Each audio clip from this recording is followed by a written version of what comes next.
In this figure, the line AC, drawn from the eye of the student to the top of the minar, is called the line of sight. The student is looking at the top of the minar. The angle BAC, so formed by the line of sight with the horizontal, is called the angle of elevation of the top of the minar from the eye of the student. Thus, the line of sight is the line drawn from the eye of an observer to the point in the object viewed by the observer. The angle of elevation of the point viewed is the angle formed by the line of sight with the horizontal when the point being viewed is above the horizontal level. That is the case when we raise our head to look at the object.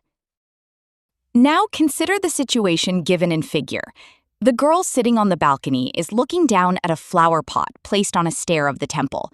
In this case, the line of sight is below the horizontal level. The angle so formed by the line of sight with the horizontal is called the angle of depression.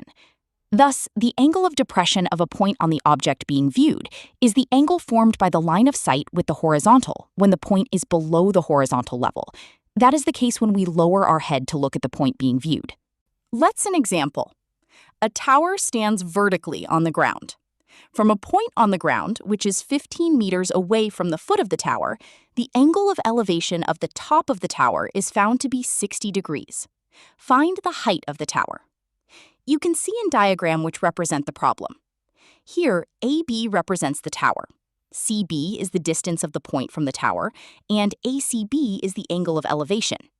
We need to determine the height of the tower, that is AB. Also, ACB is a triangle, right-angled at B. To solve the problem, we choose the trigonometric ratio tan 60 degrees, or cot 60 degrees, as the ratio involves AB and BC. Now, tan 60 degrees equals AB over BC. That is, square root of 3 equals AB over 15.